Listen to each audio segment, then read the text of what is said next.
Singa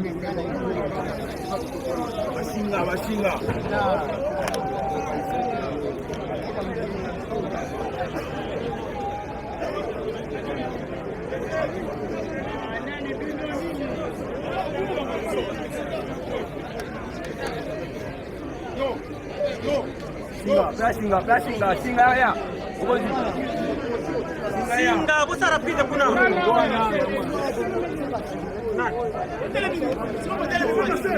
Bayo vanane na se fanda mwamba singa nano efate bafanda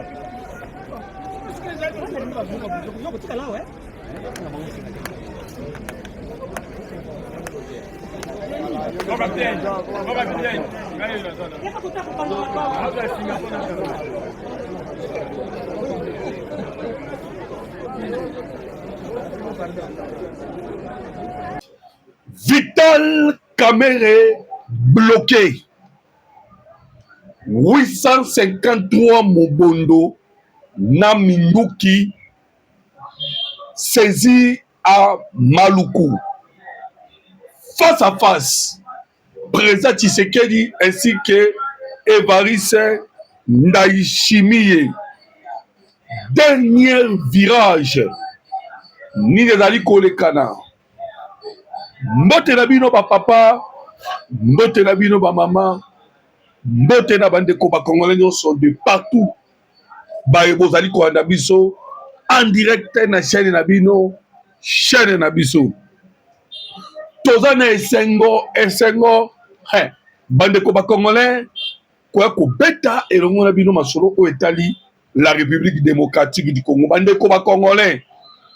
Je pense que mon moninga na yé nazali motema moto parce que il y a des actualités outi kokweya kaka sikoyo ko surprendre bino bandeko ba congolais na moment tozo beta bino masolo. Alors toko solo là bino bo sunga biso kaka to aimer émission to commenter to partager na ba commentaire bandeko ba congolais.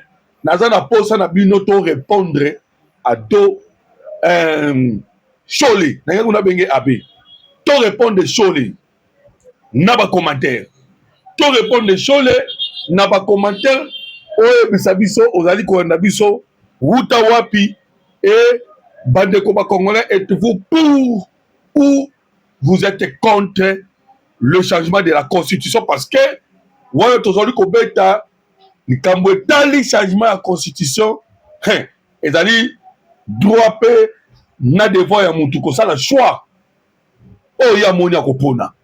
Voilà pourquoi tozoloba na bino bandeko ba congolais na ba commentaire yo komela biso kaka. Donc tokobeta masolo tokoyebisa na bino la situation en ce moment ya Est République démocratique du Congo. Qu'est-ce qui se passe en ce moment? Parce que awa ba alerte eza ebele awa tokobeta plusieurs alertes et uti kokoya sikoyo nalobi bien sikoyo tokobeta lisolo na yango. Situation Est à son ensemble tokobeta lisolo ya deuxième ultimatum nalobi bien deuxième ultimatum. Ultimatum à liboso oyo bapesaki Rwanda ezalaki ya le 15 juillet wana ezali congrès américain. Deuxième ultimatum euti kokweya oyo ekweyi sikoyo ezali la décision na niveau ya conseil de sécurité. Alors yango ekweya date nini le 26 juin oyo tozali bandeko ba congolais. Voilà pourquoi on a dit bino que ndenge tokobeta bino masolo eza ya koyinda ba ultimatum, je m'excuse un tout petit peu, voilà. Donc dès que tokobeta bino masolo deuxième ultimatum, une bonne nouvelle pour la République démocratique du Congo et banani ba travailler yango la France, Grande-Bretagne, États-Unis d'Amérique. Mais ne pensez pas que la France a commis le mutema malam. C'est grâce aux États-Unis d'Amérique ainsi que la Grande-Bretagne nde ba bloquer France aza sur la choité. Voilà pourquoi toko beta pe di solongo awa na bino bandeko na ba détail nyonso bokoyoka premier et deuxième ultimatum ndenge makambo ezokende kosila. Toko solo la paix les enjeux nini ebatami nsima ya rencontre ya président Tshisekedi na Evariste Ndayishimiye. Parce que bandeko ba congolais tolandi na ba chaîne ya étranger nyonso, RFI, France 24, TV5, Jeune Afrique, bake kobenga Jean-Jacques Wondo. Je pense que bandeko ba congolais boyebi Jean-Jacques Wondo, la personne oyo atiaki complicité pour que coup d'état esalama oyo bakangaki oyo bomonaki Belgique était prêt ya kokata relation avec République démocratique du Congo kaka mpona likambo etali Jean-Jacques Wondo. Alors bandeko nde toyoba na bino awa babimisi ba vérité. La France agitée, le Rwanda agité na rencontre ya président Tshisekedi na Evariste Ndayishimiye toko beta pe masolo wana na kati ya émission. Toko solo la paix dossier ya 853 Mobondo. 853 Mobondo bandeko un bon travail et salami arrestation Namanduki lance-roquette AK toutes sortes des armes Namaboko na bango kangami. Je vous dis bandeko ba congolais, il y avait une préparatif il y a ko déstabiliser la ville province de Kinshasa. Alors bandeko ba congolais nasukina nwana na makambo etali annonce dans un senga na bino kaka lisusu to aimer émission to commenter to partager. Alors bandeko okoti o aimer okoti o commenter o s'abonner, abonnez-vous massivement et kobosana te cloche ya noir final yango pour que ozanga kate ba information ainsi que des analyses ya makambo etali la République démocratique du Congo mboka na bino mboka na biso matondo mingi na bino parce que boza déjà ebele to aimer po to permettre bandeko mosusu pe baya ko adhérer. Je m'excuse nazali ko sa pression en tout cas je m'excuse soki bomoi tozosenga eza kaka mpona to permettre que live kende bien sinon te les Rwandais nous attaquent à tout moment. Merci. Boyoka. D'abord, tu as une information. Poto kende musika. Boyoka, bandiko bakongo. Minemwe.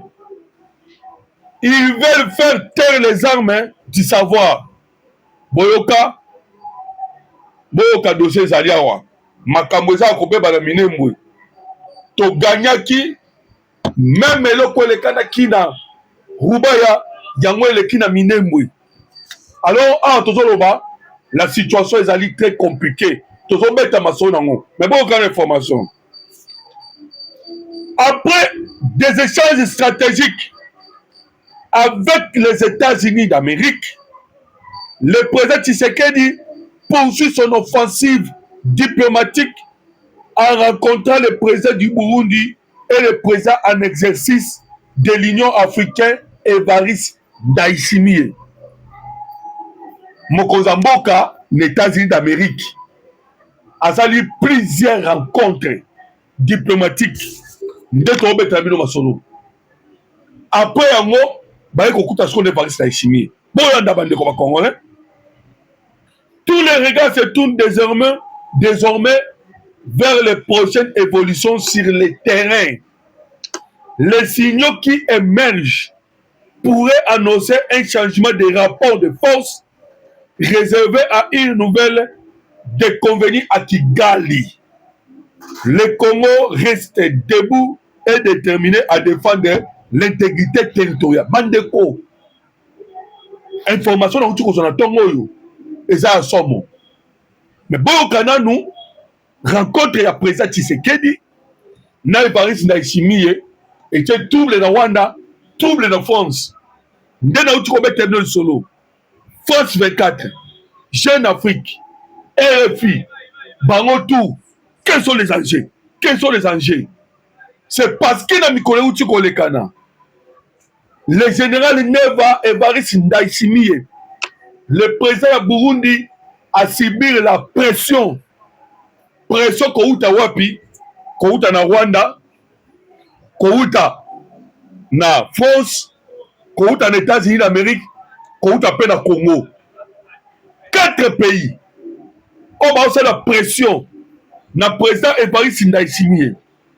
Tous les 4 pays, l'objectif est la République démocratique du Congo. Tu sais ce qui est déjà bandeko congolais que na kata bitumba, la France et le Rwanda bazo viser Grand Katanga. Balobi que pour que va faire agenouer Tshisekedi, anima dialogue na ba M23 qui sont rien d'autre que les Rwandais, anima dialogue. Oyo dialogue wane kosala nini? Dialogue wane komema biso na mixage et brassage, comme ça la France et l'Union européenne va continuer à minérer facilement par le Rwanda. Ndeba ça la pression na Ndayishimiye. Koto pe États-Unis d'Amérique a béni ce qui délégation ya Burundi aux États-Unis d'Amérique. Les États-Unis d'Amérique aussi bazo ça la pression na Burundi pour permettre Burundi na Uganda to encercler Mamako Kagame. Alors vous comprenez que les 2 pays ont exemple enjeu déjà comme Rwanda. Voilà pourquoi on nous signale la présence il y a des militaires américains, Blackwater, une base américaine toujours balabino bandeko ba congolais placé wapi, placé à Burundi. Pour nini bandeko ba congolais. Événement munene zoya. Événement ya munene ezoya. Alors boyoka. Le président Tshisekedi aux États-Unis d'Amérique. Mokozamboka, les États-Unis d'Amérique, akutanaki na le sous-secrétaire d'État américain na makambo etali Afrique. Babetali masolo. Après kokutana ye, boyebi que le sous-secrétaire d'État américain o etali makambo ya Afrique, yepe a rencontré ki ba opposant rwandais. Ba opposant rwandais ya mukili mubimba. Bakutanaki. Bayokanaki 8 points. Bandeko balandaka ngai nakendaki na ba détail ya ba 8 points nyonso wana. Et parmi les 8 points, point moko eza na kati wana eza 6e point. Na 6e point, décision ezalaki nini? Bayebisaki les opposants rwandais bakutana na ba autorité ya région de Grand Lac Mobimba. C'est-à-dire bakutana président Tshisekedi, bakutana Evariste Ndayishimiye, bakutana Yoweri Museveni, bakutana na William Ruto, Mama Samia, bakutana na Joao Lorenzo, tous les présidents ya région bakutana babeta masolo parce que na 8e point ya ba décision ba opposant rwandais bazwaki na États-Unis d'Amérique na misu ya sous-secrétaire d'État américain balobaki na 8e point il faut l'organisation des élections au Rwanda sans Paul Kagame. L'organisation des élections au Rwanda sans Paul Kagame. Alors bandeko, le président Tshisekedi peut akutanaki avec quelques opposants rwandais. Donc bino momuneka keta la match. Bino momuneki kake ake makambo Léopard. Nzoka Mokozamboka kutani avec quelques opposants rwandais. L'objectif est nini? Kagame doit quitter le pouvoir. Les Américains ont fixé deux ultimatums. Boyo Kanatangela Bino, 2e ultimatum. Premier ultimatum, boyebi déjà. Mais Boyo Kananou, 2e ultimatum, yaba nani, yaba Américain. Boyo Kanatangela Bino parce que ils ont dit très important pour nous la situation en Mboka Congo. 2e ultimatum, fixé par les Américains. On est allé au niveau du Conseil de sécurité. Il y a les Nations Unies. Boyoka, urgent. Le Conseil de sécurité. Nga nazotanga bino bozo koyeme. Nga nazotanga bino bozo koyeme. Bandeko bolandaka nga chaque jour. En tout cas, je vous demande pardon encore une fois de plus. Tome sanakaya ozo landanga ozo koyeme mbala moko. Parce que tozwa habitude wana pour permettre biso to prester et que live na biso et que ndaka bien. Merci beaucoup. Lorsque on répète de temps en temps ndangutangu mususu et quand ta biso peut faire d'idée, mais on ne sait pas comment faire, on est obligé. Boyoka, deuxième ultimatum des Américains. Mais cette fois-ci, balobi d'ici le 26. D'ici le 26 nini, le 26 juin. Ceux qui Kagame a bête à ça dans le mingi. Comme aujourd'hui, nous sommes le 20, le 20, le 21, le 22, le 23, pardon. Aujourd'hui, nous sommes le 23. Ceux qui Kagame a profité dans 3 jours, Oyo, a bimisi basoda na Congo, il sera épargné. Parce que, ultimatum, il y a le 15 juillet, Ezali. Mais les Américains vont sentir déjà que, tant que le 15 juillet, mais Kagame a outi kokocha basoda na yena obeta lisolo wana. Tangu na kobeta lisolo ya makambo minembwe. Na kokoma wana. Mais Kagame ba yebisa qui est déjà d'ici juillet, bimisa basoda na yo. Mais ils ont constaté que Kagame a outi su kokocha basoda na bitumba ya minembwe. A kotisi 4 tonnes de kamikaze, a kotisi basoda. Voilà pourquoi ba bon, on est tous à le 15 juillet. Tous ont pété le 26. Le 26 juin, autres ont bétaillé. Ceux qui ont eu moins chance, abimisi basoda ne mbangu avant le 26, ne tokota la ndenge nini, tokoki kosala. Boyoka, urgent. Le Conseil de sécurité de l'ONU, à l'initiative, étudie à l'initiative des États-Unis d'Amérique, de la France, des États-Unis d'Amérique, de la France, ainsi que de la Grande-Bretagne, étudie des sanctions contre 6 individus et 2 entités liées à l'insécurité au Kivu. Boyoka, les rapports évoquent des exactions du M23 RDF, Turanare Red Tabara, et cité des suites du Rwanda, régulièrement attribué au régime de Paul Kagame dans la crise persistante. Funga Kanda va encore une fois sentir un tremblement de son pays. Réunion du Conseil de sécurité d'ici le 26 juin. Alors, on va Congolais pour comprendre. Deuxième ultimatum. Premier ultimatum, bon, qui déjà? Premier ultimatum. Les États-Unis d'Amérique, à quoi ça qui déjà? Nandela ya Congrès. Balobi bien que Nandela ya Congrès. Amérique a lobby. Sur le 15 juillet, Kagame bima na Congo. Kagame libéré l'Est de la République démocratique du Congo. Voilà le premier ultimatum.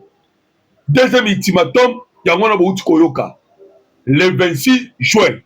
Le 28 juin, Zanini, Bazo Beta, 6 personnalités, n'a 2 entités.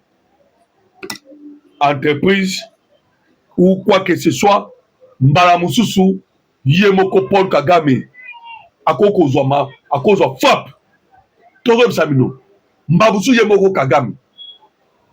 Alors, Medeko, Boyo Kasikoyo, Kagame na mutu makasi.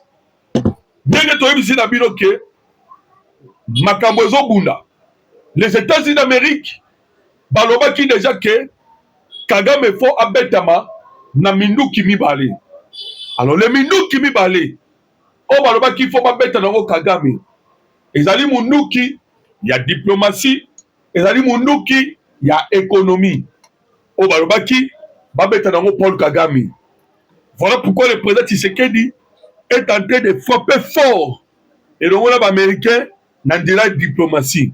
On dit cette fois-ci, na document na uti kotanga babendi France babendi Grande-Bretagne na bango bango ba-américain basangani balobi le 26 bakotisa conseil de sécurité po babeta maintenant ye moko Kagame. Côté économie sikoyo côté économie nde bozoyoka sikoyo le 15 Kagame akozwa frappe makasi le 15. Donc nous faisons mise en place pour mettre fin à Paul Kagame. Alors bandeko congolais boyoka Kagame aza teti ne regrettez pas l'information na opesa bino. Nalobi bien bon regretter te l'information on azo pesa bino. Nazo continuer ko senga na bino to aimer émission to commenter to partager parce que ba outil déjà ko attaquer sur la biso. Voilà pourquoi to senga to aimer to commenter to partager. Live où tu kata na complètement, c'est parce que Bajem Mezanase et les Rwandais sont en train de faire n'importe quoi. Bandeko, to aimer, to commenter, to partager, to commenter. Koma kaka, bonjour de Komoloto, nazola nao na tel mboka. 10h23 minutes, Lelo, 10h23 minutes. Un avion est atterri à l'aéroport de Kabundu, au sud Kivu, en République démocratique du Congo. Selon des sources locales, l'avion transporte des renforts, hommes et munitions destinés aux forces rwandaises RDF engagées au front au sud Kivu. Aéroport de Kavumu. Avion Eye Ekiti. Bande Koba Congolais. Avion rwandais et Ekiti. Aéroport de Kavumu. Avion rwandais ngozaki na nini? Na ba munitions, na bateau. Pour na quoi qu'on ravitailler nani ba Twiranarero, Tumba Sud Kivu. Et vous savez pourquoi? Parce que touti kozo ba unité spéciale. Je m'excuse, naza tribalisité. Mais bon kabande ko ba congolais. Ba unité spéciale autosuit cette fois-ci. Et zali nango majoritairement ce sont des Kassaïens. Ah, ton ba vérité. Ba Kassaïens nde mutu bazali na minute oyo unité spéciale et tonna ba Kassaïens.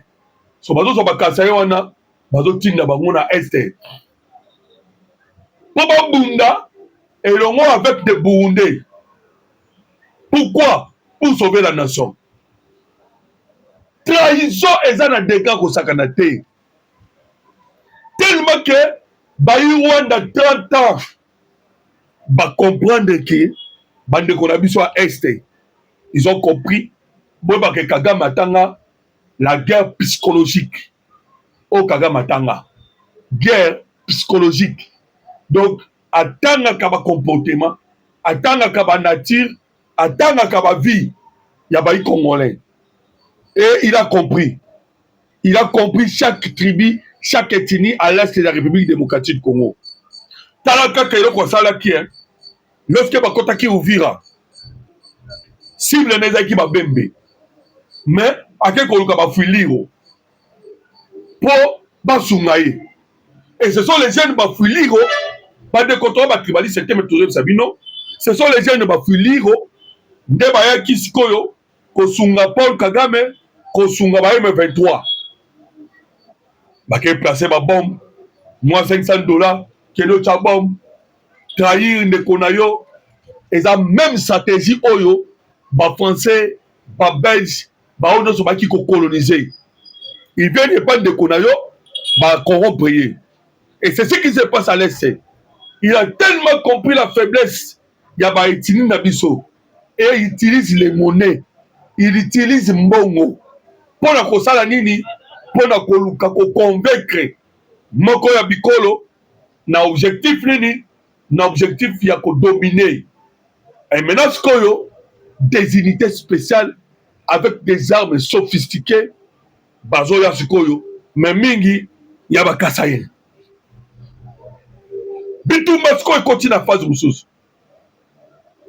Le président Evariste Ndayishimiye ayaki na Kanda. Kanda pourquoi?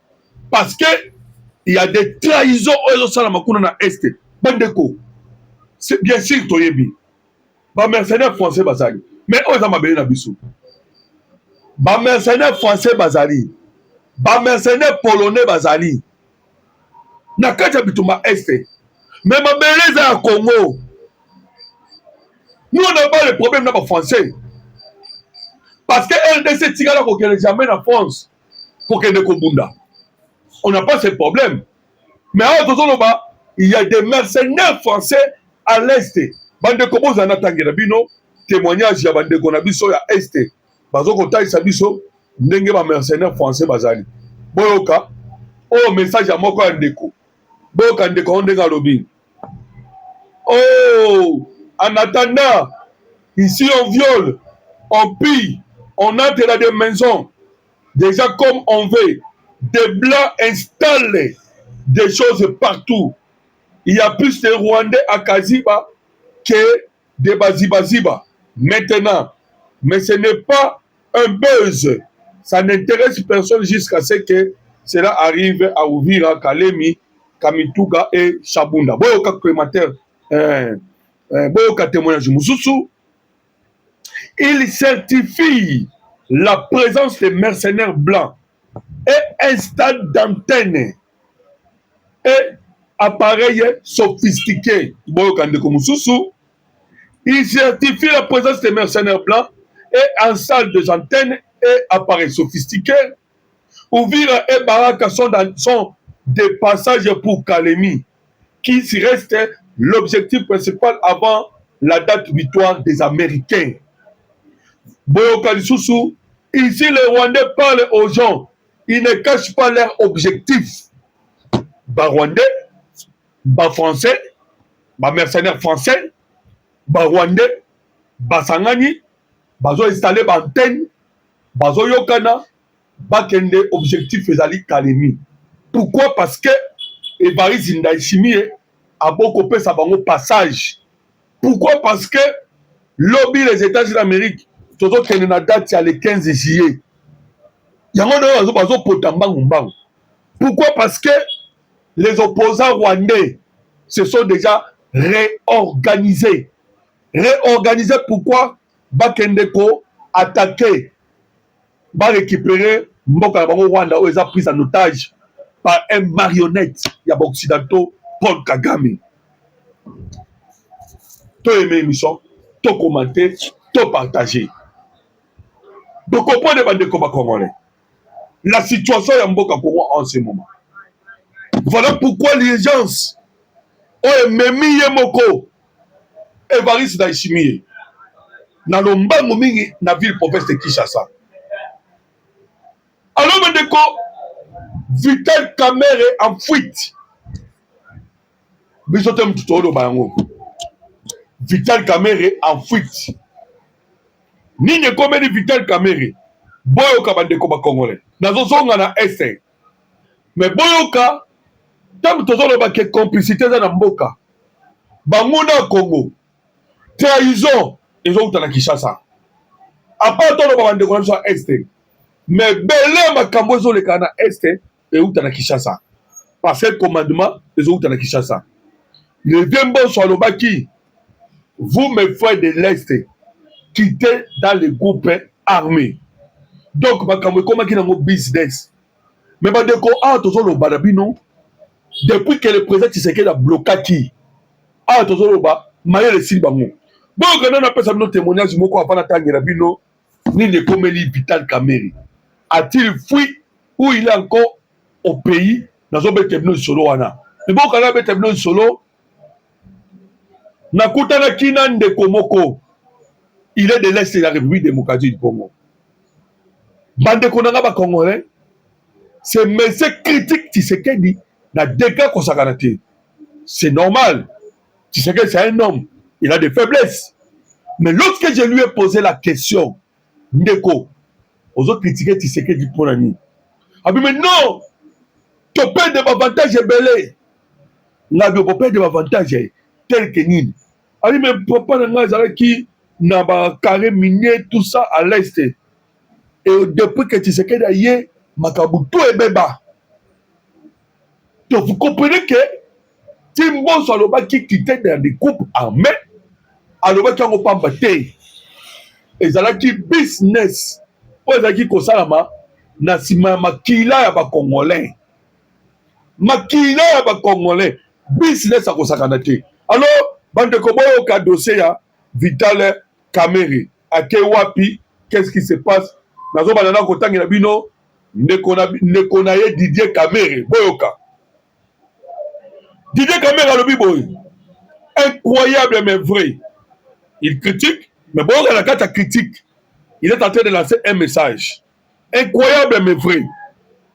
Le sommet du cynisme est atteint à Lobi pendant que la RDC saigne sous l'agression du Rwanda en complicité avec l'Ouganda. Pendant que les services techniques du ministère de Santé ont du mal à contenir la 17e épidémie d'Ebola dans la 3 provinces, faute de moyens financiers et de kits de protection, pendant que l'état de siège échoue et que les députés de l'Itour et du Nord Kivu sont muselés face aux laxismes coupables du gouvernement et de FARDC, boyoka ba critique, ndenge moko na ba Rwandais. Critique oyo, ndenge moko na Rwanda. Boyoka, c'est en ce moment précis que choisit le fils de l'homme pour s'offrir un énième voyage de luxe aux États-Unis d'Amérique, accompagné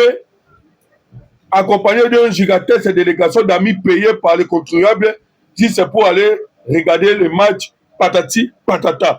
On a donc critiqué Oyo, Ezali Nani, Didier Kamerhe, le petit frère, il y a Vital Kamerhe. On a appelé membre, il y a INC. Tout ça qu'on a dit. Mais bon, qu'est-ce que Lobby Soussou Azongi pour une révélation. Bon, Kabande Koba Congolais. Didier Kamerhe a lobby Souboui. Enfin, le grand Moualimou a accepté de se retirer.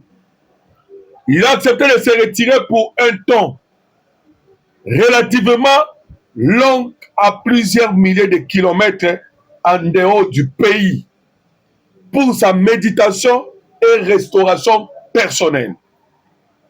En dehors du pays, hein, pour sa méditation et restauration personnelle. Ce débat péruvien, suicidaire du changement de la Constitution, peut continuer son bonhomme de chemin sans lui. Enfin, l'aigle accepte de quitter les marigots pour prendre des hauteurs tant réclamées par la population. Donc, en suivant Didier Kamerhe, l'aigle qui a Vital Kamerhe, Kamerhe est en fuite. Kamerhe n'est plus au pays. Selon de l'autre. Pourquoi? Parce que Kamerhe a bloqué. Kamerhe bloqué de tout part. Amekiboy, bloc. Azongaboy, bloc. Bloqué. Voilà pourquoi il a pris fuite. Selon Didier Kamerhe. Tu connais la bino plus de détails. Mais selon tweet, il y a des konaye, Kamerhe a déjà libanda. Pour Boyokala Bandia no fois Zwana. Alors bien, enfin le grand Moualimou a accepté de se retirer pour un temps relatif allant à plusieurs milliers de kilomètres en dehors du pays pour sa méditation. Donc les a fuite. Il y a M. Vital Kamerhe. Alors Badeko, vous savez pourquoi Baokomiko Kiba Kima? Vous savez pourquoi? Il y avait un plan B. Oyebongi Samaki. Un plan B. Plan B, c'est nini? Va attaquer la République démocratique du Congo par Mobondo. Mobondo bandeko ba Congolais. Manouki Ebimi. Bravo na député national. Oh le loi comme ministre délégué pour les anciens combattants. Nakombo ya Eliezer Tambwe Mposhi. Bandeko ba Congolais. Toko ba commentaire. Namuna ki ba commentaire. N'émission dans les canaux qui n'ont pas belé. Bravo Eliezer. Bravo Eliezer. 853 Mondondo interpellés. Bandeko. Bango Misusu Baiko se rende Bango Moko. 853. 500. Bazu 500. Batini Bango. Et pas Kassongo Kabwik. pour bakende kozwa la formation.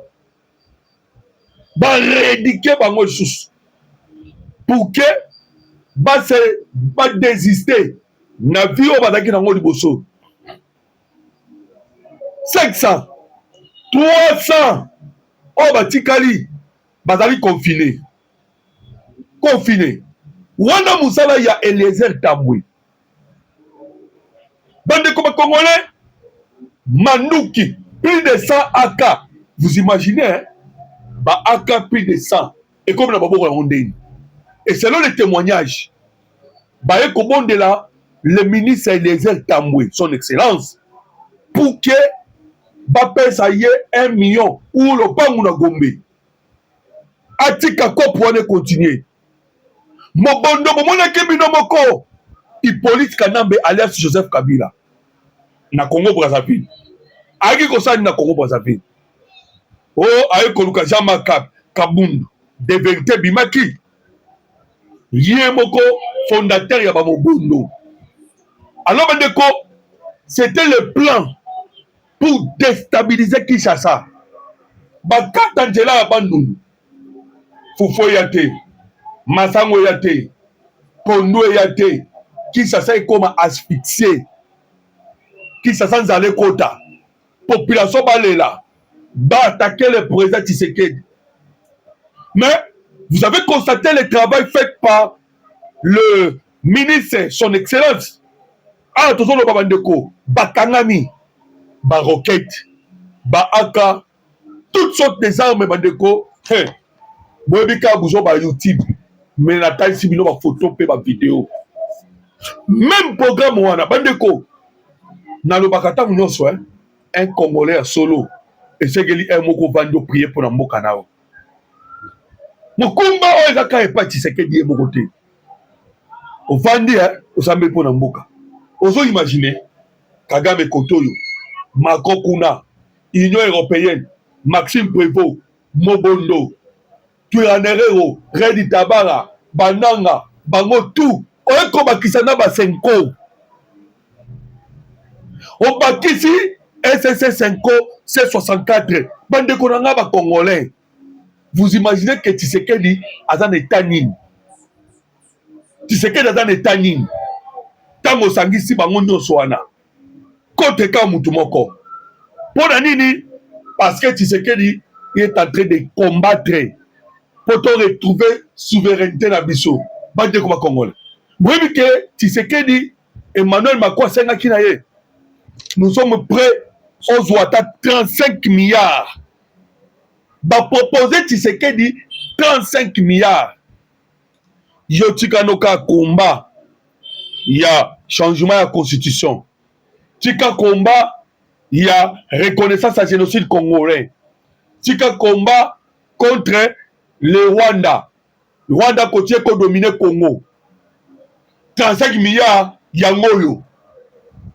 Erreur Mandela Salaka. Mandela Salaka erreur wana. Yanini anima la paix ekota. Na banani. Na bato aparté.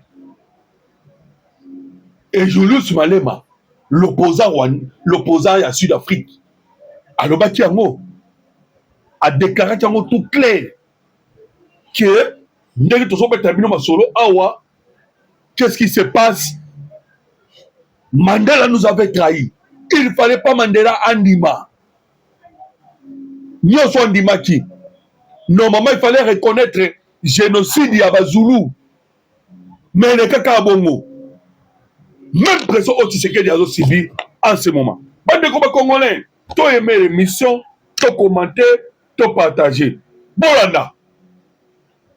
L'IDPS saisit la justice pour traquer tous ceux qui commettent des actes contraires à la loi et prétendent être membres de la force du progrès sans avoir la qualité. Augustin Kabouya entend remettre de l'ordre dans ses rangs. Je pense que Bolandi va découvrir congolais. L'IDPS saisit la justice pour traquer tous ceux qui commettent des actes contraires à la loi prétendant être membre de la force du progrès. Nous sommes des apprenants. ezali parce que boyoka buzoba moko boye salami on attribue cela na nani na force d'hypogré. Ok, eza ba force d'hypogré te boyebi déjà ke bango moko basi bacréer force d'hypogré na bango oyo ezokende kokommettre babavure force d'hypogré na bango eke commettre babavure babi oyo non eza ya idps. Voilà pourquoi idps elobi bon lokola bino bobika force d'hypogré tous les forces d'hypogré okokommettre bavure justice kanga ye. Maintenant c'est par là nde tokoya kolokota bango moko baoyo bango bazotinda déjà la décision est tombée boyoka bandeko bakongolais. Les attaques dirigées contre l'église catholique, il y a eu les attaques contre l'église catholique wana tozoloba ezali baforce d'hypogré fabriqué bake koattaquer l'église catholique pour ke bamatisa molobo yango wana Augustin Kabuya coupe court boyoka.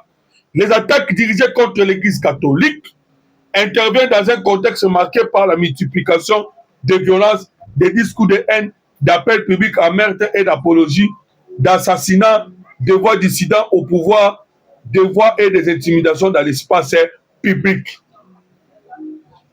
Oh, bah attaquer l'église catholique, c'est justice yangwana. Et kokanga mututu.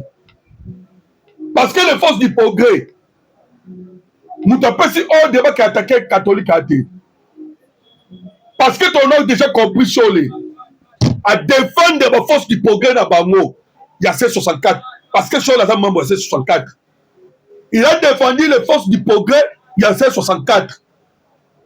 Oh non, les machettes, boka kindenga leki munoko. Bande kwa congolais. Dans la vidéo awa, na ko kola sabino, bomo na bino moko, nenge chole azo défendre ba force d'hypogré na Bango. Chole azo défendre ba force d'hypogré na Bango. Alors bandeko, ah sikoyo Augustin Kabuya lobi déjà. Oh force d'hypogré tout. Boka chole. Je n'ai plus de service télévision, présentatrice sur l'émission de Zambango. Monseigneur, tuna ujana na lingana, uchi kwa baba bora ba sio ya kukuza basala kidogo, otangi bati progrès. Mais tout le monde qui peut la côté à ba opposant, ba milice na ba moto ba tuna ba parti politique obanga. La police m'a pas récupéré dans ma machette. Donc on était ici quand 5 ans et soulevé mais on l'a dit qu'à dit progrès. Deuxième question est opposition et les tissus sont mis là pour l'activité de région. On a oyo senga mona palais de la nation. Message ni européen ça n'a pas eu opposant oyo.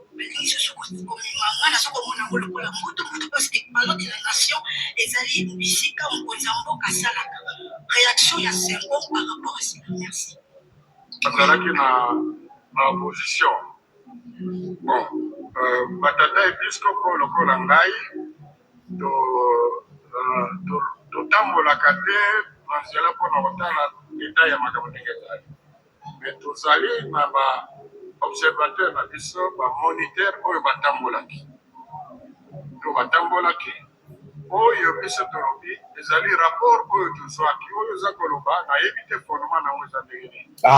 Est-ce que ezalaki bongo, est-ce que ezalaki résistance par rapport na attaque nayebi te kokozala oza na raison boyo ani bandeko bakongolais bango bamonaki bango bato ya fayulu te solo amonaki bato ya fayulu te mais d'hypogré bango bamonaki fato fayulu bamoni te donc oyo toza clair eza clair baza déjà na badhypogré na bango nde baza wana yango wana Kabuya azwi décision tous les d'hypogré devant la justice so wana nde tokende koidentifie d'hypogré nini oyo bino bozoloba bandeko c'est un coup d'état qu'on prépare bazo préparer coup d'état nayebi bino le Rwanda bazo préparer coup d'état et longo na opposition c'est 64 Senko M23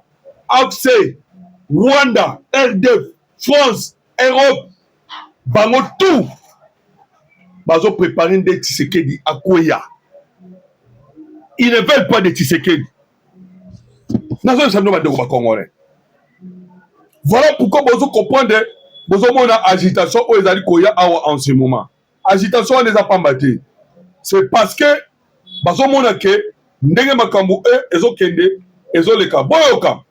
la France est accusée de soutenir l'armée rwandaise en lui fournissant des armes, du matériel militaire utilisé au Congo.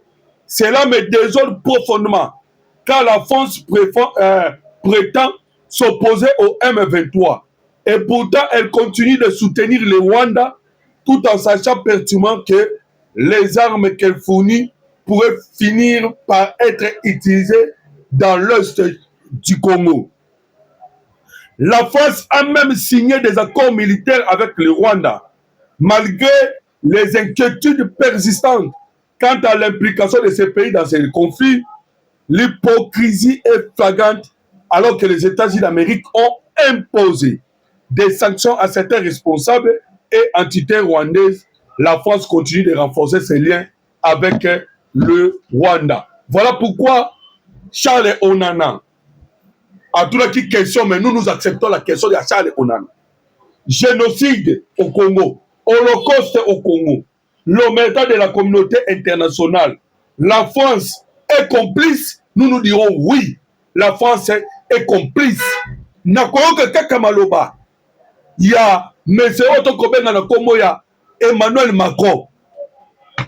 Nous, la France et l'Union européenne, nous n'allons pas sanctionner le Rwanda. Ni nous, ni l'Union européenne, nous n'allons pas sanctionner le Rwanda. Donc la France est complice. Charles Onana, soit réponse. La France est complice. Yo tout qui point d'interrogation, nous disons oui. Parti dans ma mercenaire. Dans ce Congo, ils essaient des antennes. Il faut tout ça.